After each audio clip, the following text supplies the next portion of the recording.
Assalamualaikum warahmatullahi wabarakatuh. Baiklah, saya Diki Erlangga akan menjelaskan tentang biografi, yaitu pada makalah Tafsir fi Zilal Al-Quran karya Syed Qutb. Nah, dimana di sini saya akan menjelaskan yang pertama, yaitu biografi Syed Qutb. Syed Qutb yang bernama lengkap Syed Qutb Ibrahim Hussein Syazili lahir dari keluarga sederhana di desa Qoha di provinsi Asyut, Mesir pada tanggal 9 Oktober 1906 dan ibunya bernama Fatimah Husain Usman adalah seorang wanita teguh beragama dan taat terhadap ajaran Al-Quran, sedangkan ayahnya Ibrahim adalah seorang petani juga teguh berpegang pada agama, yaitu pada agama Islam sendiri. Dari kecil Syed Qutb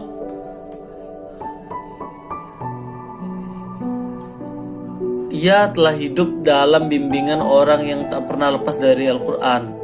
Ia senantiasa membaca Al-Quran sekalipun belum memahami secara sempurna makna dan artinya, apalagi untuk memahami maksud dan tujuan Al-Quran. Namun ia mengakui dalam hatinya telah menemukan sesuatu di dalam Al-Quran itu sendiri. Syed Qutb bersekolah di daerahnya selama 4 tahun dan ia menghafal Al-Quran ketika berusia 10 tahun. Pengetahuannya yang mendalam tampaknya mempunyai pengaruh menetap pada hidupnya. Semasa dia di Darul Al-Ulum, ia terpengaruh Abbas Mahmud Al-Aqad yang cenderung pada pendekatan pembaratan. Ia sangat berminat pada sastra Inggris dan dilahapinya segala sesuatu yang dapat diperolehnya dalam bentuk terjemahan. Lalu sesudah ia lulus, ia diangkat sebagai inspektur Kementerian Pendidikan, suatu kedudukan yang akhirnya ditinggalkan demi mengabdikan dirinya pada kegiatan yaitu tulis menulis. Karya tulis Syed Qutb sendiri banyak sekali. Di samping tafsir Al-Quran, dia menghasilkan 24 buku. Ia juga banyak menuliskan artikel untuk majalah, terutama Al-Risalah, yang membahas soal-soal diperdebatkan oleh kalangan cendekiawan Mesir pada saat itu. Tahap pertama karyanya terutama sastra, termasuk puisi, kisah dan karangan, serta kritik sastra. Kelak ia menyangkal karya-karya ini dan menyesal karena pada akhir 1940-an ditulisnya 2 buku tentang topik-topik Al-Quran dengan menyatakan pada kata pengantarnya, "Saya telah menemukan Al-Quran." Sewaktu bekerja sebagai pengawas sekolah dan departemen pendidikan, Syed Qutb mendapatkan tugas belajar ke Amerika untuk memperdalam pengetahuannya di bidang pendidikan. Ia tinggal 2 tahun di Amerika Serikat. Ia membagi waktunya studi antara Wilson Tech College di Washington dan Greeley College di Colorado dan Stanford University di California. Dan dia juga banyak mengunjungi kota-kota besar di Amerika Serikat serta sempat pulang berkunjung ke Inggris, Swiss, dan Italia. Sekembalinya ke Mesir, Syed Qutb masuk Ikhwanul Muslimun dan mulai terus menulis tentang topik-topik Islam. Ia semakin yakin bahwa Islamlah yang sanggup menyelamatkan manusia dari paham materialisme, sehingga terlepas dari cengkraman materi yang tak pernah terpuaskan. Karya-karya tafsir dan buku Syed Qutb itu sangat banyak sekali. Salah satu contohnya adalah Muhimmatus Syair fil Hayah wa Syi'ir al-Jail al-Hadir. Karya ini diterbitkan pada tahun 1935 dan masih banyak lagi, termasuk pada tafsir ini, yaitu Tafsir fi Zilalil Quran, terbitnya pada tahun 1952. Lalu masuk lagi ke dalam aliran kalam dan Tafsir fi Zilalil Quran ditulis dengan bersandarkan kepada kajian-kajian beliau yang mendalam, yang ditimba secara langsung dari Al-Quran dan As-Sunnah itu sendiri. Di samping bersumber kepada kitab-kitab yang muktabar, beliau memasuki ke dalam penulisan tafsir ini setelah melengkapkannya dengan pengalaman dan kajian-kajian yang kaya di bidang penulisan, keguruan pendidikan, dan pengamatannya yang sangat luas dan tajam dalam pengembangan sosial dan politik dunia. Semasa beliau telah menghabiskan lebih dari separuh usianya dalam pembacaan dan penelaahan yang mendalam terhadap hasil-hasil intelektual manusia di dalam termasuk berbagai bidang pengkajian dan teori-teori. Berbagai aliran pemikiran semasa dan berbagai kajian mengenai agama-agama yang lain sebelum memasuki ke dalam penafsiran ini, kandungan Al-Quran beliau telah membuat kajian yang sangat mendalam selama beberapa tahun untuk mencari rahasia-rahasia struktur pengungkapan Al-Quran dan uslub penyampaian yang indah dan penuh mukjizat. Lalu tafsir fi Zilalil Quran ini sendiri berbeda dari tafsir-tafsir yang lainnya apabila beliau menggunakan satu metodologi penafsiran yang membersihkan penafsiran Al-Quran dari pembicaraan-pembicaraan sampingan dan selingan yang tidak disarankan oleh nas-nas Al-Quran. Justru itu beliau menjauhkan tafsirnya dari pembahasan-pembahasan bahasa dan tata bahasa, pembahasan-pembahasan ilmu al-kalam dan ilmu fikih, dan dari cerita-cerita dongeng Israiliyat yang lumrah ditemukan dalam kebanyakan tafsir, termasuk tafsir-tafsir yang terkenal sebagai sumber rujukan. Di samping itu, beliau juga tidak mau menundukkan nas-nas Al-Quran kepada penemuan-penemuan dan pendapat-pendapat sains yang sering dilakukan oleh orang-orang yang terlalu bergairah untuk mendampingkan penafsiran Al-Quran dengan penafsiran sains. Lalu banyak usaha-usaha ke arah itu yang menjadi lebih lancar ketika beliau dibebaskan dari penjara dengan campur tangannya Presiden Republik Irak Abdul Salam pada masa itu, dan kesempatan ini beliau telah berhasil melengkapi tafsir itu hingga juz ke-13 hingga akhir surah Ibrahim. Nah, pada saat itu ia tidak sempat merampungkan penafsiran surah-surah lainnya karena beliau tiba-tiba ditangkap kembali atas tuduhan-tuduhan yang palsu dan zalim. Baiklah, saya serahkan lagi penjelasannya kepada rekan saya. Saya tutup, wabillahi taufik wal hidayah. Wassalamualaikum warahmatullahi wabarakatuh. Secara penulisan tafsir fi Zilal Al-Quran secara garis besarnya dibagi dalam 3 periode. Yang pertama yaitu periode pra-penjara.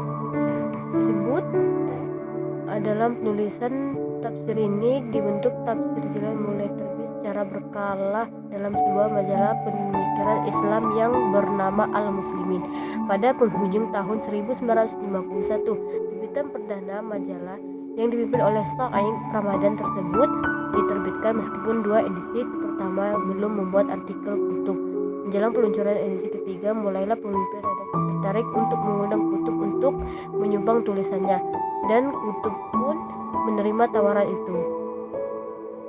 Maka pada bulan Februari 1952 terbitlah artikel tafsir kutub yang merupakan cikal bakal tafsir Zilal kelak. Dimulai dari surah Al-Fatihah, kutub menulis hingga edisi ke-7, tepat sampai pada firman Allah Subhanahu wa taala Quran surat Al-Baqarah ayat 103. Yang kedua yaitu periode penjara pertama.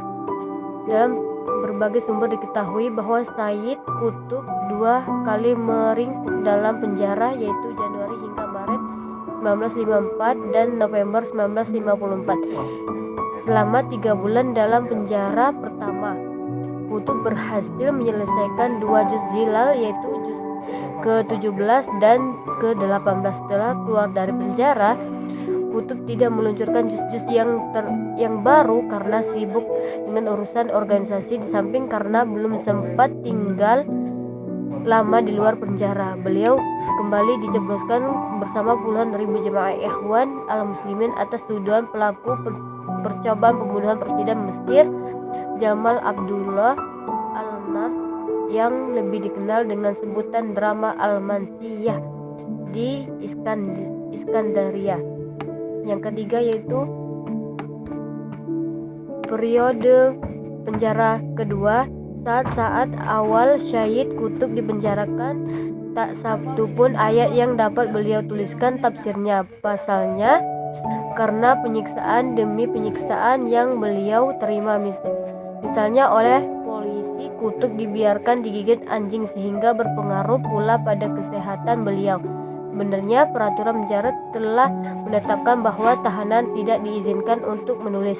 Akan tetapi Syed Qutb selalu berusaha secara sembunyi-sembunyi menulis sambil terus berdoa agar Allah membukakan jalan kebenaran, dan akhirnya Allah benar-benar berpihak pada Qutb. Kondisi Syed Qutb sampai pada pihak percetakan Al-Darliya Al-Kutub Al-Arabiyah yang sebelumnya pernah melakukan kesepakatan publishing kontak atas nama perusahaan Isa Al-Bahi Al-Halabi mengajukan tuntutan kepada perintah yang menurutnya karena larangan menulis kepada Qutb, perusahaan dirugikan sebanyak 10.000 font, dan karena itu Al-Halabi minta ganti rugi kepada pihak pemerintah karena pemerintah tidak mampu. Akhirnya mereka untuk mengizinkan Syed Qutb untuk melanjutkan pekerjaannya hingga selesai demi. Baiklah, itu saja yang dapat saya sampaikan. Saya akhiri. Wassalamualaikum warahmatullahi wabarakatuh. Yang selanjutnya yaitu metode penulisan. Syed Qutb menggunakan metode tahlili, suatu metode tafsir yang bermaksud menjelaskan kandungan ayat-ayat Al-Quran dan seluruh aspeknya.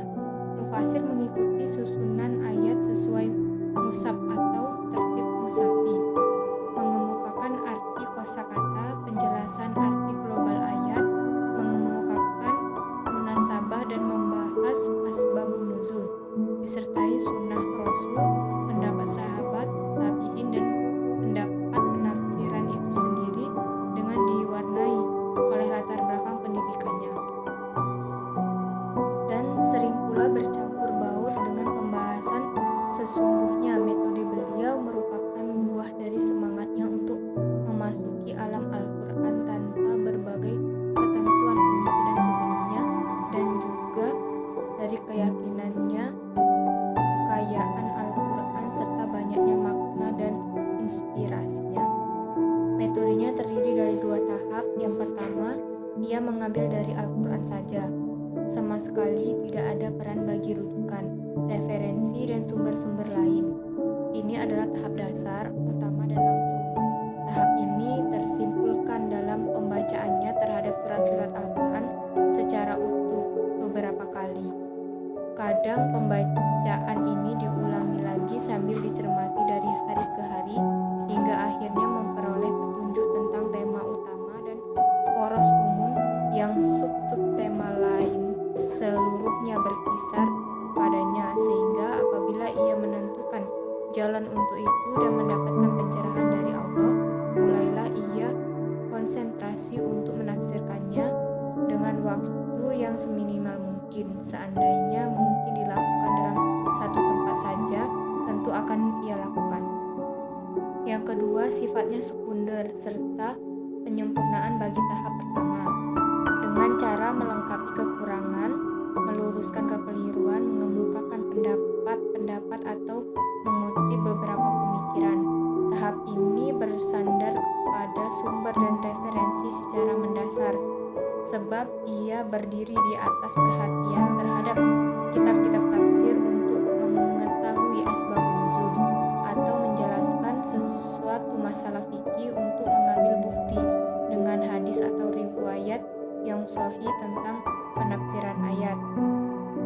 Kembalinya Syed Qutb kepada rujukan-rujukan dan sumber-sumber pada tahap kedua ini menunjukkan bahwa perkataannya dalam Zilal bukanlah perkataan sastra sentimental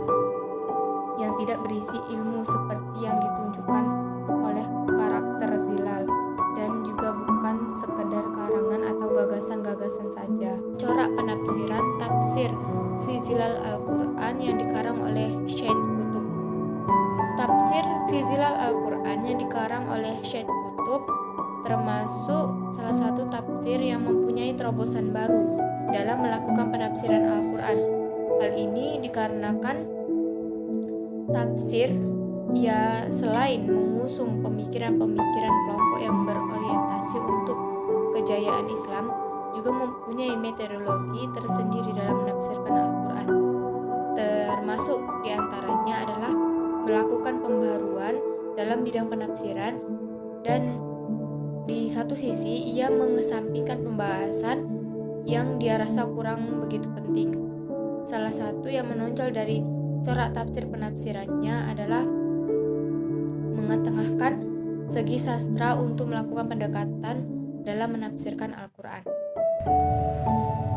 Sisi sastra beliau terlihat jelas ketika ia menjulurkan pandangan kita ke tafsirnya, bahkan dapat kita lihat pada barisan pertama. Akan tetapi semua pemahaman uslub Al-Quran, karakteristik ungkapan Al-Quran serta zauq yang diusung semuanya bermuara untuk menunjukkan sisi hidayah Al-Quran dan pokok-pokok ajarannya yang dikemukakan oleh Syed Qutb untuk memberikan pendekatan pada jiwa pembacanya pada khususnya dan orang-orang Islam pada umumnya.